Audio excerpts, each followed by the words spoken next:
خلاص من دلوقتي انت مش هتشيل هم مصاريف جواز ولا أجهزة. أصل خلاص مبادرة فرحة مصر هتفرح كل المصريين وهتساعد كل شاب وبنت يتجوزوا من غير ما يشيلوا هم جواز أو ديون. بس ايه تفاصيل المبادرة وازاي تقدم عليها ومين الفئات اللي هتقدم عليها وايه شروطها؟ لو انت شاب او بنت ولسه في اول طريق الجواز وقلقان من تكاليف الاجهزه والعفش، فخليني اقولك على مبادره اتعملت مخصوص عشان تفرح قلوب ناس كتير، مبادره فرحه مصر. المبادره اطلقتها وزاره التضامن الاجتماعي تحت رعايه السيده انتصار السيسي حرم السيد رئيس الجمهوريه. هدفها الاساسي انها تساعد الشباب والبنات من الفئات الاولى بالرعايه انهم يبداوا حياتهم من غير ما يشيلوا هم الاجهزه والتجهيزات اللي بقت ارقامها خياليه. الفكره ببساطه ان الدولة مش بتدي فلوس في ايدك، لا بتدعمك دعم عيني، يعني أجهزة كهربائية ومفروشات أساسية تساعدك تفرش بيتك وتبدأ حياتك بشكل كريم ومحترم. الهدف إننا نقلل الضغط المادي على الأسر ونقلل كمان مشاكل الديون والغارمين والغارمات اللي بيقعوا فيها بسبب تكاليف الجواز. طيب مين يقدر يستفيد من المبادرة دي؟ الوزارة وضحت إن الفئات المستهدفة هم الشباب والبنات من الأسر الأولى بالرعاية أو القريبة من خط الفقر، كمان المستفيدين من برنامج تكافل وكرامة أو اللي تنطبق عليهم شروط، كمان الأيتام سواء من دور الرعاية أو اللي عايشين في أسر بديلة، وكمان اليتيمات المستحقات للدعم وذوي الهمم القادرين على تكوين أسرة. يعني المبادرة موجهة للناس فعلا محتاجة مساعدة عشان تبدأ خطوة الجواز.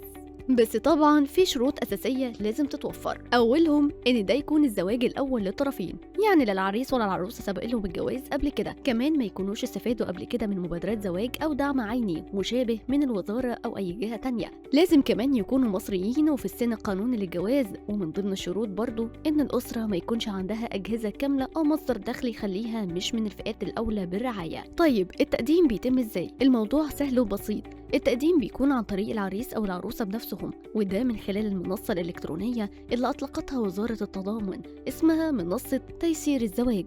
كل اللي عليك تدخل تسجل بياناتك، والبيانات بتتربط بالرقم القومي مع قواعد البيانات الرسمية عشان يتم التحقق، وبعد ما تقدم تتابع حالة طلبك أونلاين وتشوف وصل لفين. أما عن الورق المطلوب فتحتاج صورة بطاقة الرقم القومي للعريس والعروسة وصورة شخصية حديثة ليهم وصورة بطاقة 2 من الأقارب من الدرجة الأولى، وده لكل واحد فيهم مع توضيح صلة القرابة، كمان ما يثبت عقد القران أو نصف إكليل ونتيجة اختبارات المقبلين على الزواج.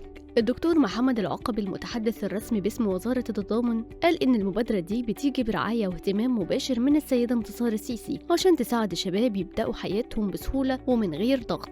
قال إن في داعمين ورعاة كتير تبرعوا بمساعدات عينية إضافية، وإن احتياجات كل أسرة بيتم دراستها بعناية. قال كمان إن أول عروسين سجلوا فعلا على الموقع كانوا من ذوي الهمم، وده بيأكد إن المبادرة فعلا بتوصل للناس اللي محتاجة. المنصة تابعة لوزارة التضامن والطلبات تتراجع من مديريات التضامن في المحافظات المختلفة. كل حالة بتدرس كويس قبل الموافقة، والفريق القائم على المبادرة شغال على مدار الساعة، وده بتوجيهات من الدكتورة مايا مرسي وزيرة التضامن الاجتماعي، والفريق الموجود داخل صندوق دعم الجمعيات الأهلية. كمان في احتفالية كبيرة هتتنظم برعاية السيدة انتصار السيسي وبمشاركة مؤسسات أهلية. دلوقتي قول لنا رأيك في مبادرة فرحة مصر.